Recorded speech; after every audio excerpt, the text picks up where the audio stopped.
दोस्तों, आपके अपने YouTube चैनल हिस्ट्री विद राज में आपका स्वागत है। दोस्तों, आज मैं आप लोगों को बीटीसी सेकंड सेमेस्टर के गणित विषय के इकाई 4 पर आधारित समस्त कॉन्सेप्ट बताऊंगा, इसलिए मेरे वीडियो को शुरू से लेकर के अंत तक देखिए। और यदि वीडियो पसंद आए तो वीडियो को लाइक करें, और ये चैनल पर नए हैं तो चैनल को सब्सक्राइब करें। एक विशेष बात आप लोगों को और बताना चाहूँगा कि जो लोग अभी तक इकाई 1, 2 और 3 के वीडियोज नहीं देखे हैं तो बीटीसी सेकंड सेमेस्टर मैथ की प्लेलिस्ट का लिंक वीडियो के नीचे डिस्क्रिप्शन में दिया गया है, तो वह लोग वहां से मेरे वो वीडियो भी देख सकते हैं, क्योंकि इसी समय मैं बेसिक और एक्सरसाइज सभी साथ में बताता चल रहा हूं। तो इकाई 1, 2 व 3 के 6 से 7 वीडियो चैनल पे पड़े हुए हैं, तो आप लोग मेरे वो वीडियो भी देख सकते हैं। तो चलिए आज का वीडियो शुरू करते हैं। देखिए, जैसा कि मैं आप लोगों को बता चुका हूं कि प्राकृतिक और पूर्ण संख्याएं और पूर्णांक संख्याएं, परमेय संख्याएं, ये सारी चीज़ें मैं इससे पहले वाले वीडियो में बता चुका हूं, लेकिन फिर भी मैं मौखिक रूप से आप लोगों को ये सारी चीज़ें पुनः बताए दे रहा हूं। तो देखिए, प्राकृतिक संख्याएं होती हैं जो 1 से शुरू होकर के अनंत तक जाती हैं, वह प्राकृतिक संख्याएं होती हैं।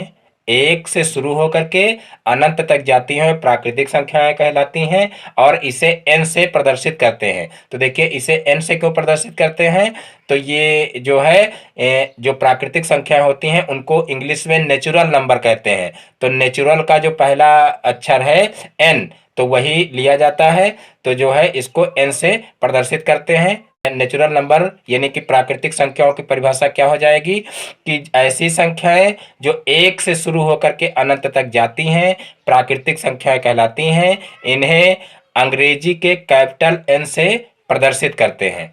और उसके बाद फिर बात करते हैं पूर्ण संख्याओं की। तो देखिए, जब इसकी क्या परिभाषा हो जाएगी पूर्ण संख्याओं की, तो देखिए, जब प्राकृतिक संख्याओं में 0 को शामिल कर लिया जाता है तो वह संख्याएं पूर्ण संख्याएं हो जाती हैं। यानी कि 1 से लेकर के अनंत तक तो पूर्ण संख्याएं होती ही हैं, और उसमें 0 भी जुड़ जाता है। तो जब 0 से शुरुआत होकर के अनंत तक संख्याएं जाती हैं तो उन्हें क्या कहते हैं, पूर्ण संख्याएं कहते हैं, और इन्हें W से प्रदर्शित करते हैं।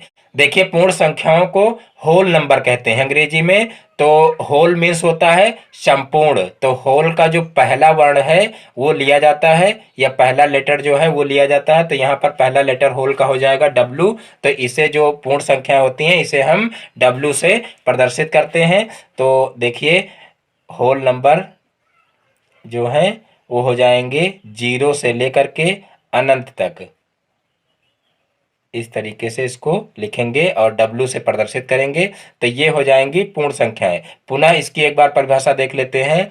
देखिए, जब प्राकृतिक संख्याओं में, देखिए ये यहाँ से लेकर के अनंत तक जो होती हैं वो प्राकृतिक संख्याएं होती हैं, और जब प्राकृतिक संख्याओं में 0 को शामिल कर लिया जाता है तो वह हो जाती हैं पूर्ण संख्याएं। बस इतनी सी परिभाषा आप लोगों को याद करनी है। फिर देखिए, नेक्स्ट हेडिंग है कि क्रमागत पूर्ण संख्याएं किसे कहते हैं, या क्रमागत पूर्ण संख्याएं कौन सी होती हैं। तो देखिए, यहाँ पर पूर्ण संख्याएं साथ में जुड़ा हुआ है, तो पूर्ण संख्या आप लोग ऊपर सीख चुके हो कि 0 से लेकर के अनंत तक जो होती हैं वो संख्याएं पूर्ण संख्याएं होती हैं। अब क्रमागत पूर्ण संख्याएं कौन सी होती हैं, तो देखिए, ऐसी पूर्ण संख्याएं जो एक क्रम में होती हैं, ऐसी पूर्ण संख्याएं जो एक क्रम में होती हैं क्रमागत पूर्ण संख्याएं कहलाती हैं। 2 क्रमागत पूर्ण संख्याओं का अंतर 1 होता है, यानी कि 2 क्रमागत पूर्ण संख्याएं अगर हैं तो उनका अंतर 1 होता है। जैसे मान लीजिए, पहली पूर्ण संख्या क्या है,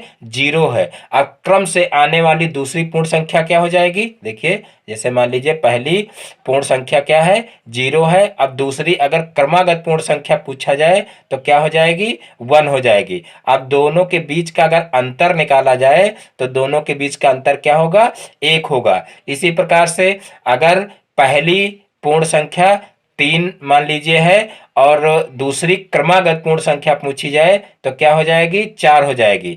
यानी कि किसी भी पूर्ण संख्या में 1 जोड़ने पर उसके आगे की क्रमागत पूर्ण संख्या हमें प्राप्त होती है। एक विशेष बात आप लोग और जान लीजिए कि कोई भी सबसे बड़ी प्राकृतिक संख्या नहीं होती है, और यही कंडीशन पूर्ण संख्याओं में भी लागू होती है कि कोई भी सबसे बड़ी पूर्ण संख्या नहीं होती है, क्योंकि जो प्राकृतिक संख्याएं होती हैं और जो पूर्ण संख्या होती हैं दोनों अनंत तक जाती हैं। इसलिए कोई भी जो सबसे बड़ी पूर्ण संख्या है वो नहीं ज्ञात की जा सकती है और न तो सबसे बड़ी प्राकृतिक संख्या ज्ञात की जा सकती है। और सबसे छोटी प्राकृतिक संख्या एक होगी, क्योंकि प्राकृतिक संख्या जो है वो एक से शुरू होकर के अनंत तक जाती हैं। और सबसे छोटी पूर्ण संख्या जो है वो क्या होगी, जीरो होगी, ऊपर बता चुके हैं। तो सबसे छोटी प्राकृतिक और पूर्ण संख्या होती है, लेकिन सबसे बड़ी कोई प्राकृतिक संख्या और पूर्ण संख्या नहीं होती है। तो यहाँ पर आप लोग समझ गए होंगे, पूर्ण संख्याएं, प्राकृतिक संख्याएं और क्रमागत पूर्ण संख्याएं भी समझ गए होंगे। तो देखिए पुनः एक बार देख लेते हैं क्रमागत पूर्ण संख्याओं की परिभाषा। तो देखिए ऐसी पूर्ण संख्याएं जो एक क्रम में होती हैं क्रमागत पूर्ण संख्याएं कहलाती हैं। दो क्रमागत संख्याओं का अंतर सदैव एक होता है। यहाँ पर आप लोगों को एग्जाम्पल देकर के हम बता चुके हैं। जैसे पहली पूर्ण संख्या जीरो है और जीरो में एक जोड़ोगे तो क्या होगा, एक होगा, और इनके बीच का अंतर भी एक है। तो ये दोनों क्या है, क्रमागत पूर्ण संख्याएं हैं। इसी प्रकार से जैसे 3 और 4 है तो इनके बीच का अंतर एक है, तो ये क्रमागत पूर्ण संख्याएं हैं। फिर देखिए आगे है योज्य तत्समक अवयव। अब देखिए योज्य तत्समक अवयव क्या है। तो देखिए किसी भी पूर्ण संख्या में यदि शून्य को जोड़ा जाता है तो योगफल वही संख्या होती है, सभी को पता होगा। यानी कि अगर हम 2 में 0 को जोड़ेंगे तो 2 आएगा, 100 में 0 को जोड़ेंगे तो 100 आएगा, 500 में 0 को जोड़ेंगे तो 500 आएगा। यानी कि 0 को किसी संख्या में जोड़ने पर कोई फर्क नहीं पड़ता है। अतः 0 को पूर्ण संख्याओं में योग का तत्समक अवयव कहते हैं। क्लियर हो गया ना।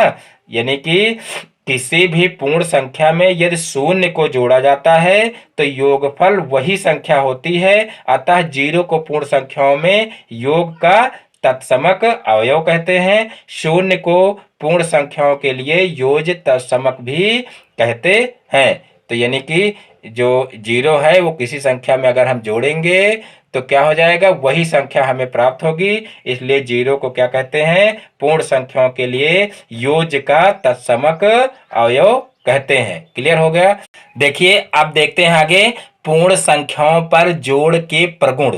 तो देखिए पूर्ण संख्याओं पर जोड़ के प्रगुण का मतलब है कि यहाँ पर अब आप लोगों को हम बताएंगे कि पूर्ण संख्याओं को कैसे जोड़ा जाता है, इसमें कौन कौन से प्रगुण लागू होते हैं, कौन से नहीं लागू होते हैं। तो एक एक करके हम आप लोगों को जोड़ के प्रगुण यानी कि पूर्ण संख्याओं के जोड़ के प्रगुण और घटाव के प्रगुण, गुणा के प्रगुण और भाग के प्रगुण सभी बताएंगे। तो आप लोग वीडियो को लास्ट तक देखते रहिए।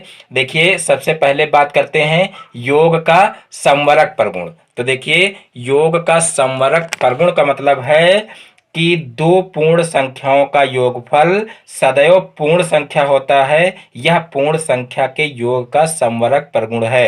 यानी कि दो संख्याएं जब उनका योग किया जाता है, जब दो संख्याओं का योग किया जाता है तो उनका जो योगफल आता है वो एक पूर्ण संख्या होता है। तो यहाँ पर मान लीजिए जैसे पहली एक पूर्ण संख्या 5 है, दूसरी मान लीजिए कोई ले लीजिए 4 ले लिए। तो यहाँ पर अगर इनको जोड़ोगे तो जो हमें प्राप्त होगी संख्या यानी कि 5 और 4 का योगफल क्या होगा, 9 होगा। तो जो संख्या हमें प्राप्त होगी वो भी एक पूर्ण संख्या ही होगी। यही योग का समवरक प्रगुण है। इसकी एक बार पुनः परिभाषा देख लीजिए कि दो पूर्ण संख्याओं का योगफल सदैव पूर्ण संख्या होता है। यह पूर्ण संख्याओं के योग का समवरक प्रगुण है। तो ये आप लोगों का क्लियर हो गया होगा। अब बात करते हैं योग का क्रम विनिमय नियम। ध्यान से देखिएगा कि योग का क्रम विनिमय नियम क्या होता है। देखिए तो योग का क्रम विनिमय नियम का मतलब है कि मान लीजिए कोई दो पूर्ण संख्याएं दी हुई हैं और उनका अगर योगफल करना है और उनका क्रम बदल दिया जाए तब भी उनके योगफल पर कोई अंतर नहीं आना चाहिए। तो ये है योग का क्रम विनिमय नियम। यानी कि पूर्ण संख्याओं में क्रम विनिमय नियम जो है लागू होता है, उसमें कोई दिक्कत नहीं है। यानी कि मान लीजिए एक पूर्ण संख्या है मान लीजिए 5 और दूसरी है 3 और इनको अगर हम जोड़ेंगे तो कितना आएगा, 5 3 8 और इसी तरीके से अगर इनका हम क्रम चेंज कर दें, यानी कि पहले 3 लिख दें और बाद में 5 लिख दें, तो कितना आएगा? 5 3 8। तो देखिए, जिन स्टूडेंट्स को ये योग का क्रम विनिमय नियम नहीं पता होता है तो वह कंफ्यूजन में पड़ जाते हैं कि यहाँ पर 5 में 3 जोड़ा गया तब भी 8 आया, और यहाँ पर देखिए जो है बदल दिया गया, ये संख्या आगे हो गई ये पीछे हो गई, तब भी वही आंसर आ रहा, तो ये गलत है। तो ऐसा कुछ नहीं है, योग में आप क्रम विनिमय नियम जो है फॉलो करा सकते हैं, और ये जो है सत्य है, यानी कि जो क्रम विनिमय नियम है वो लागू होता है, इनका क्रम चेंज कर सकते हैं, इसमें कोई दिक्कत नहीं है। तो यहाँ पर आप लोगों के क्रम विनिमय नियम भी आप लोगों को पता हो गया होगा। योग का क्रम विनिमय नियम क्या हो जाएगा कि जब पूर्ण संख्याओं के क्रम को चेंज कर दिया जाए, मान लीजिए 2 पूर्ण संख्याएं हैं और उनका योगफल करना है, तो उनके क्रम अगर चेंज कर दिए जाएं तब भी जो है वही योगफल जो है वो वही आना चाहिए जो पहले आ रहा है, यानी कि जब 2 संख्याओं को ऐसे जोड़ेंगे तब भी वही आना चाहिए, और जब क्रम चेंज कर देंगे तब भी वही आना चाहिए। तो ये हो जाएगा योग का क्रम विनिमय नियम। देखिए, फिर अगला पॉइंट है योग का तत्समक अवयव परगुण। तो योग का तत्समक अवयव परगुण क्या है, अभी आप लोगों को हम ऊपर बता चुके हैं, और पुनः सुन लीजिए कि 0 को पूर्ण संख्याओं का योग का तत्समक अवयव कहते हैं, अर्थात यदि किसी पूर्ण संख्या में 0 का योग किया जाता है तो योगफल वही संख्या आती है। किसी भी संख्या में अगर 0 जोड़ा जाता है तो वही संख्या आती है, यही है योग का तत्समक अवयव परगुण, यानी कि 0 को योग का तत्समक अवयव कहते हैं। ये आप लोग क्लियर कर लीजिएगा। तो देखिए, यहाँ पर जैसे मान लीजिए कोई संख्या है, मान लीजिए 2 है पूर्ण संख्या, और इसमें अगर हम 0 को जोड़ेंगे तो क्या आएगा? तो यहाँ पर 2 आएगा, और इसी प्रकार से अगर इनका क्रम विनिमय नियम अगर इसमें लागू कर दें, ऊपर जो बताए हैं, यानी कि आगे 0 कर दें और पीछे 2 कर दें, तब भी हमारा उतना ही आएगा, यानी कि इस संख्या पर कोई फर्क नहीं पड़ेगा। तो 0 जो है वो क्या है? पूर्ण संख्याओं के योग का तत्समक अवयव है। तो इस प्रकार से ये पॉइंट भी क्लियर हो गया। अब आप लोग देखिए, योग का साहचर्य परगुण, योग का साहचर्य परगुण या योग का साहचर्य गुण, तो ये देखिए क्या होता है। तो देखिए, योग का साहचर्य प्रगुण का मतलब है कि मान लीजिए कोई 3 पूर्ण संख्याएं हैं, और उसमें से 3 पूर्ण संख्याओं में से मान लीजिए पहली 2 जो है पूर्ण संख्याएं जोड़ लेंगे, और उसमें फिर पहली 2 पूर्ण संख्याओं में जोड़ने के बाद तीसरी पूर्ण संख्या जोड़ लेंगे, तो हमारा जो योगफल होगा वही, अगर हम ये करें कि जो 3 संख्याएं लास्ट वाली 2 संख्याएं लास्ट वाली हैं उनको पहले जोड़ करके और पहले वाली पूर्ण संख्या को उसमें जोड़ देंगे, तभी दोनों हमारे उत्तर जो हैं वो बराबर आएंगे। तो ये जो योग का साहचर्य प्रगुण है ये हो जाएगा, यानी कि मान लीजिए कोई संख्या है, मान लीजिए पहली संख्या है 2 और फिर 3 है और फिर 4 है, तो मान लीजिए इन दोनों को पहले हम जोड़ लें और इसको बाद में जोड़ लें, तो कितना हो जाएगा? तो देखिए, यहाँ पर 3 2 5 हो जाएगा, और फिर यहाँ पर इसमें 4 जोड़ेंगे तो 5 4 9 हो जाएगा। और इसी प्रकार से अगर हम इनका क्रम इधर चेंज कर दें, यानी कि यहाँ पर कर दें, मान लीजिए 2 को ऐसे ही छोड़ दें और पहले 3 और 4 को जोड़ लें, यानी कि ब्रैकेट इस तरीके से लगा दें, यानी कि जो ब्रैकेट के अंदर होता है या होती हैं संख्याएं उनको हम पहले जोड़ते हैं। तो यहाँ पर मान लीजिए इस तरीके से ब्रैकेट लगा दें, तो यहाँ पर हो जाएगा 2 और प्लस 4 3 7 हो जाएगा। अब 7 में 2 जोड़ेंगे तो कितना हो जाएगा? 9 हो जाएगा। तो देखिए, इधर भी पहले इसमें ये दोनों संख्याएं जोड़े, उसके बाद फिर देखिए यहाँ पर इसमें ये संख्या जोड़ दिए और यहाँ पर 9 आ गया। इसी प्रकार से अगर हम 2 को बाहर कर लिए और पहले इन दोनों संख्याओं को जोड़ दिए, तब भी हमारा क्या आ रहा है? 9 ही आ रहा है। यानी कि योग का साहचर्य प्रगुण जो है वो भी जो है पूर्ण संख्याओं के योग में जो है फॉलो करता है या लागू होता है। तो इस प्रकार हम कह सकते हैं कि 3 संख्याओं को क्रम में जोड़ते समय किन्हीं 2 संख्याओं का समूह पहले बना लेने से योगफल में अंतर नहीं पड़ता है। यह योग संक्रिया का साहचर्य प्रगुण है। अब देखिए, अगला पॉइंट है कि संख्या रेखा पर योग कैसे करें। यानी कि अगर संख्या रेखा पर संख्याएं दी हुई हैं तब हम उनका योग कैसे करें। तो देखिए इसमें दो टाइप से सवाल आते हैं कि कभी कभी योग दे दिया जाता है, संख्याओं का योग दे दिया जाता है और उसको संख्या रेखा पर दर्शाना रहता है, और कभी कभी संख्या रेखा जो है वो चित्र जो होता है वो बन करके आ जाता है और उसको हमको संख्याओं के रूप में यानी कि योग के रूप में हमको लिखना रहता है। तो यहाँ पर दोनों टाइप आप लोग समझ लीजिए। यहाँ पर देख लीजिए, मान लीजिए कोई संख्या है 4 और 5, इसको अगर जोड़ना है तो 5 4 9 हो जाएगा। इसको सिंपली ऐसे हम जोड़ सकते हैं। इसी को अगर संख्या रेखा पर दर्शाना हो तो संख्या रेखा पर कैसे दर्शाएंगे, तो इसको आप लोग देख लीजिए। पहले एक इस तरीके से सीधी लाइन स्केल के सहायता से खींच लेंगे। फिर यहाँ पर देखिए एक पॉइंट ले लेंगे, इसका नाम रखेंगे जीरो, या इस पर जीरो दर्शा लेंगे।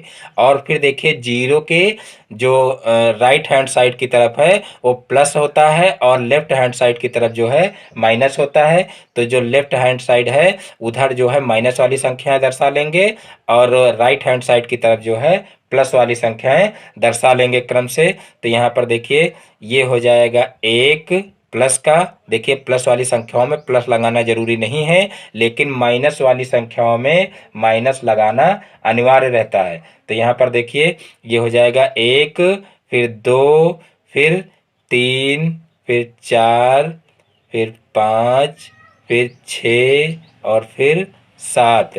अब यहाँ पर देखिए यहाँ पर हमको हालांकि माइनस की कोई ज़रूरत नहीं है क्योंकि यहाँ पर माइनस की कोई संख्या नहीं है। तो चाहें तो आप दर्शाएं या ना चाहें तो ना दर्शाएं। कहने का मतलब ये चीज़ है कि यहाँ पर अगर इधर 2 4 संख्याएं दर्शा भी लेंगे तब भी कोई दिक्कत नहीं है, और नहीं दर्शाएंगे तो यहाँ जीरो से हम जो है सवाल को स्टार्ट करेंगे। तो देखिए पहले है 4, तो देखिए 4 तक हमको जाना है तो हम सबसे पहले क्या करेंगे, जीरो से चलेंगे और 4 तक जाएंगे। जीरो से चलेंगे और 4 तक जाएंगे तब हमारा क्या पूरा होगा, 4 पूरा होगा। मान लीजिए सेंटीमीटर के निशान हो तो हम क्या करेंगे, जीरो से 1 तक चलेंगे तभी तो 1 सेंटीमीटर होगा। तो कभी भी अगर कोई भी दूरी नापनी होती है तो हमेशा जो है वो जीरो से नापते हैं, कभी भी 1 से नहीं मापते हैं। कि अगर 10 सेंटीमीटर नापना है तो हम 1 से नापना शुरू करें और 10 तक जाएं। अगर ऐसा करेंगे तो लास्ट में 1 सेंटीमीटर कम हो जाएगा, क्योंकि कोई भी दूरी अगर चली जाती है तो वो जीरो से चली जाती है। यानी कि शुरुआत में ही आप जहां पर जो है खड़े हैं वहां पर ही कोई दूरी नहीं आप समाप्त कर चुके होते हैं जब तक कुछ ना कुछ चलते नहीं है। तो यानी कि जब आप थोड़ा चलोगे, जैसे 1 किलोमीटर जाना है तो जो जहां पर आप खड़े हैं वहां से जब 1 किलोमीटर जाओगे तब 1 किलोमीटर पूरा होगा, ना कि जहां पर आप खड़े हो वहां पर पूरा हो जाएगा। तो इसलिए हमेशा जो है जीरो से कोई भी दूरी नापनी हो या कोई भी लंबाई नापनी हो तो क्या है वो कि वहाँ जो है जीरो से शुरुआत करते हैं नापना। तो यहाँ पर देखिए हमको 4 सेंटीमीटर चलना है तो यहाँ पर जो है जीरो से चलेंगे 4 तक, और फिर जो है हमको उसमें 5 और ऐड करना है, यानी कि हमको 5 और चलना है। तब अब हम क्या करेंगे, 4 में ही हमको 5 ऐड करना है तो अब हम 4 से चलना शुरुआत करेंगे।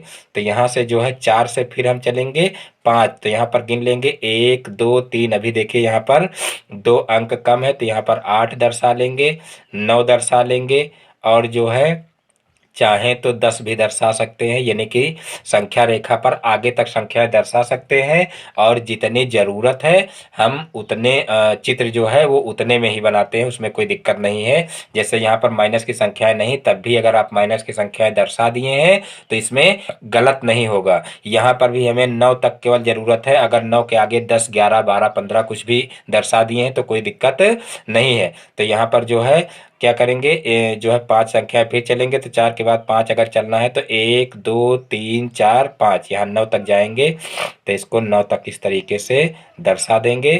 तो इस प्रकार से ये संख्याएं दोनों हो जाएंगी, यानी कि 1 से 4 तक पहले चले और उसके बाद फिर 4 से 9 तक चले, यानी कि 5 और चले। तो यहाँ पर ये इस पर लिख देंगे इस तरीके से 4 और इस पर लिख देंगे 5, यानी कि यहाँ पर 4 सेंटीमीटर चले और यहाँ पर 5 सेंटीमीटर चले। अब अगर हम यहाँ से पूरा यहाँ तक जाएं इस तरीके से, ऐसे इस तरीके से अगर बनाएं, यहाँ से यहाँ तक अगर इस तरीके से जाएं तो ये कितना हो जाएगा, तो ये हो जाएगा 9। आप गिन करके भी देख सकते हैं और इनको जोड़ करके भी देख सकते हैं। तो यहाँ से अगर गिनेंगे तो 1 2 3 4 5 6 7 8 9 नंबर भी पड़े हुए हैं, नंबर आप देख सकते हैं। तो यहाँ पर जो है इनका योग क्या हो जाएगा, 9 हो जाएगा। तो आप लोगों को बताना ये था कि कभी कभी ये इतना दे दिया जाता है और आपको ये स्ट्रक्चर बनाना रहता है, यानी कि संख्या रेखा पर इसको दर्शाना रहता है। तो इसको इस रूप में दर्शाना है, यानी कि सबसे पहले अगर यहाँ पर माइनस में होता तो हम माइनस की तरफ चलते, लेकिन यहाँ पर माइनस में नहीं है, प्लस में है, तो हम क्या करेंगे, प्लस की तरफ ही चलेंगे।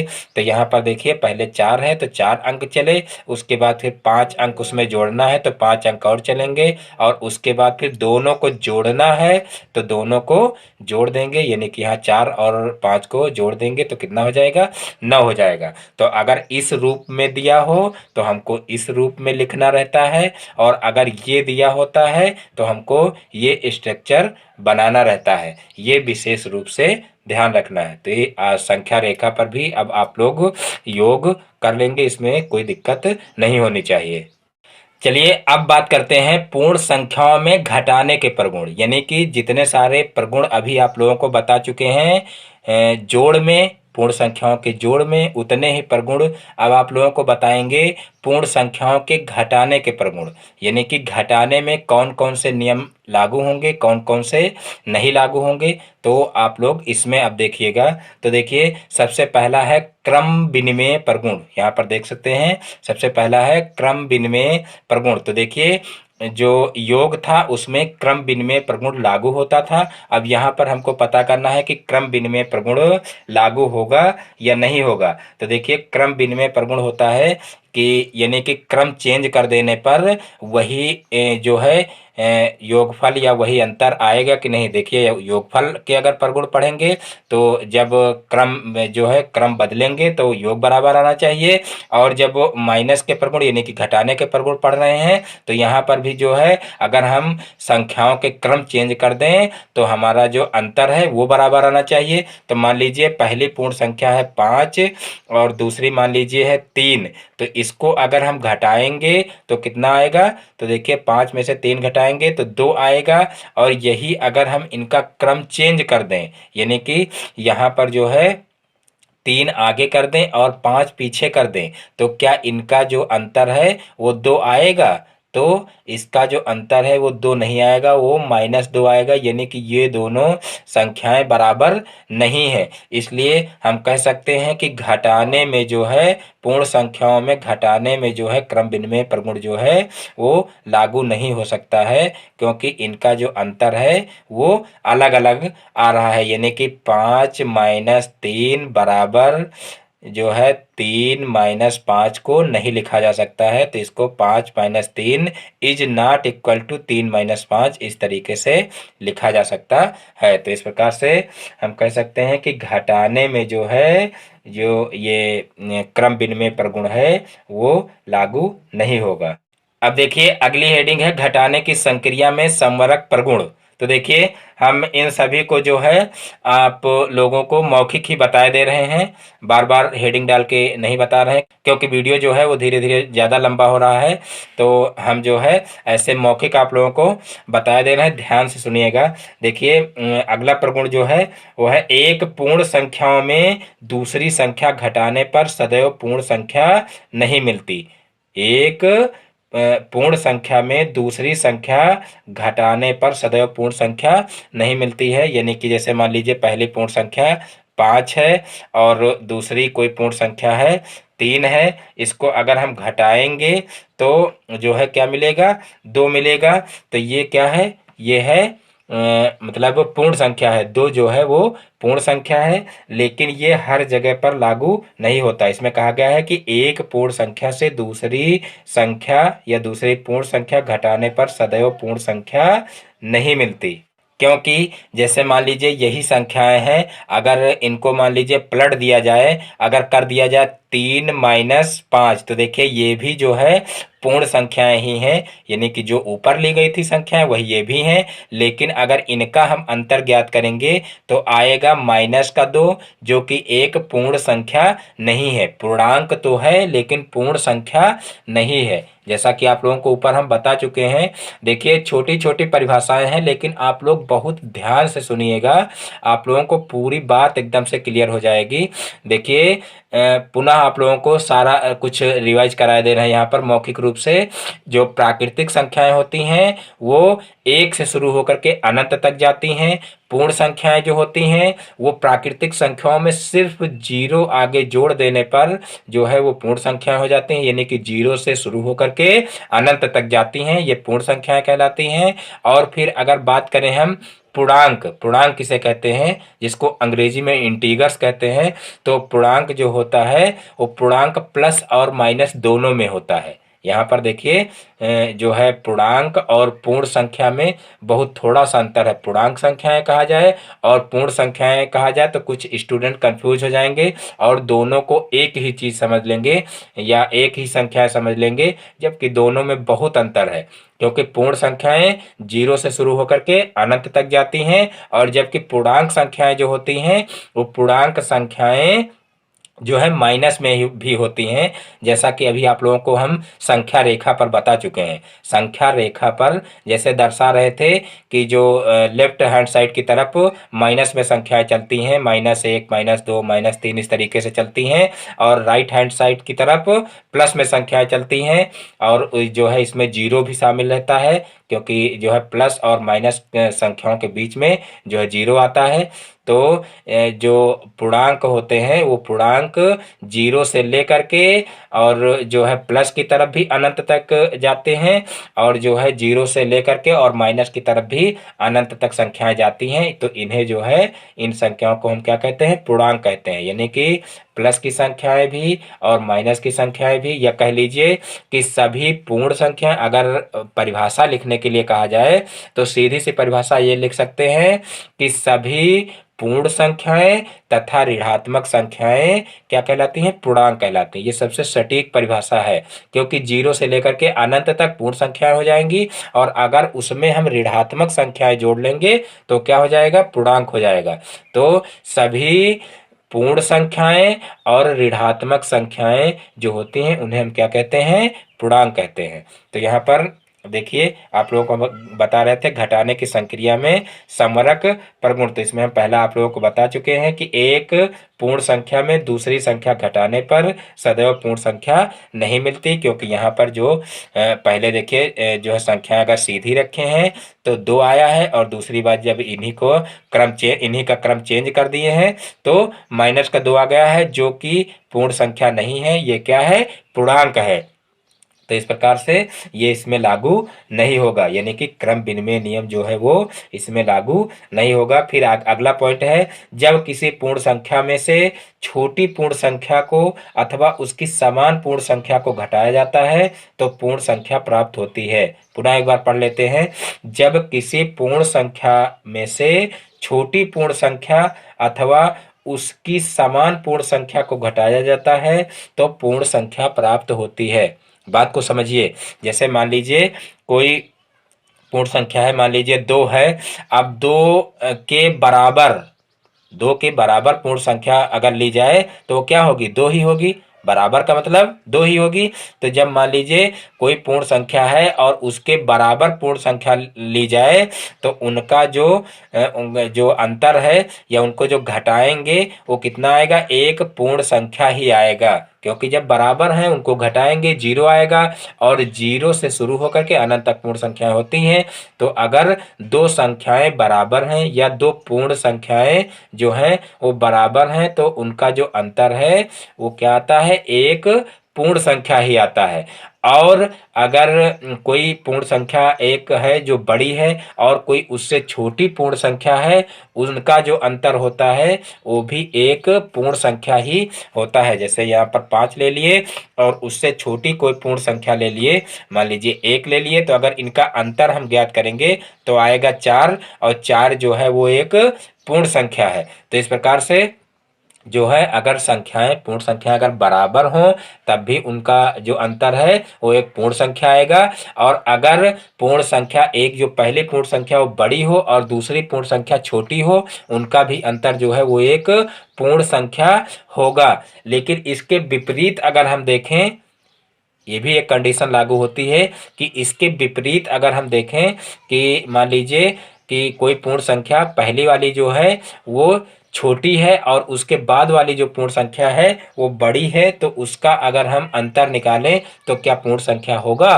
तो वो पूर्ण संख्या नहीं होगा। यानी कि यहाँ पर जो कंडीशन आप लोगों को बताए हैं इसके अगर हम उल्टा सोचें तो क्या ये कंडीशन लागू होगी? तो ये कंडीशन जो है नहीं लागू होगी, यानी कि उनका अंतर जो है वो एक पूर्ण संख्या नहीं होगा। यानी कि एक में से अगर हम 5 को घटाएं तो कितना आएगा? माइनस का 4 आएगा। एक में से अगर 5 को घटाएं तो कितना आएगा? माइनस का 4 आएगा। और माइनस का 4 जो है वो पूर्ण संख्या नहीं है, क्योंकि ये एक पूर्णांक है। और कौन सा पूर्णांक? ऋणात्मक पूर्णांक। क्योंकि पूर्णांक दो प्रकार के होते हैं, ऋणात्मक पूर्णांक और धनात्मक पूर्णांक। फिर अगला पॉइंट है कि जो है घटाने की संक्रिया में क्रम विनिमय नियम लागू नहीं होता। तो वो आप लोगों को ऊपर हम बता ही चुके हैं कि क्रम विनिमय नियम इसमें लागू नहीं होता, यहाँ पर आप लोग देख चुके हैं। तो इसमें जो है क्रम विनिमय नियम, पूर्ण संख्याओं में क्रम विनिमय नियम लागू नहीं होता है। यानी कि अगर आप घटाने में संख्याएं आगे पीछे कर देंगे, यानी कि उनका क्रम चेंज कर देंगे, तो जो है ये नियम उसमें लागू नहीं होगा। यानी कि उनका जो अंतर है वो अलग आएगा, यानी कि बराबर नहीं रहेगा। फिर अगला पॉइंट है कि पूर्ण संख्याओं में घटाने की संक्रिया में जीरो तत्समक नहीं है। पूर्ण संख्याओं में जो जीरो है घटाने की संक्रिया में, तो जो जीरो है वो तत्समक नहीं है। घटाने की संक्रिया में जीरो जो है वो तत्समक नहीं है। जैसा कि अभी हम आप लोगों को योग में बता चुके हैं कि जो है जीरो जो होता है वो योग का, पूर्ण संख्याओं के योग का तत्समक अवयव होता है। तो ऐसा घटाने की संक्रिया में लागू नहीं होता है, क्योंकि अगर हम जीरो से कोई संख्या घटाएंगे, मान लीजिए जीरो से 5 घटाए तो कितना आएगा? माइनस का 5 आएगा। और अगर यही हम इनका क्रम चेंज कर दें तो देखिए क्या आएगा, यानी कि 5 को आगे ले लें और जो जीरो है उसको हम पीछे कर लें तो कितना आएगा? 5 आएगा। तो देखिए दोनों का जो अंतर है वो समान नहीं आ रहा है, एक प्लस का आ रहा है और एक माइनस का आ रहा है। तो इस प्रकार हम कह सकते हैं कि जो जीरो है वो घटाने की संक्रिया में जो है वो तत्समक अवयव नहीं है। दोस्तों आज के वीडियो में आप लोग पूर्ण संख्याओं में जोड़ने के प्रगुण और पूर्ण संख्याओं में घटाने के प्रगुण सीख चुके हैं। अब मैं अपने अगले वीडियो में पूर्ण संख्याओं में गुणा के प्रगुण और पूर्ण संख्याओं में भाग के प्रगुण लेकर आऊँगा, क्योंकि ये वीडियो ज़्यादा लंबा हो रहा है, इसलिए इस वीडियो को यहीं पर समाप्त कर रहे हैं। तो यदि ये वीडियो हमारा पसंद आया हो तो वीडियो को लाइक करें, और ये चैनल पर नए हैं तो चैनल को सब्सक्राइब करें और बेल आइकन को भी प्रेस कर लें, जिससे हमारे आगे आने वाले वीडियो का नोटिफिकेशन आपके मोबाइल पर सबसे पहले पहुंचे। नमस्कार दोस्तों, जय हिंद, जय भारत।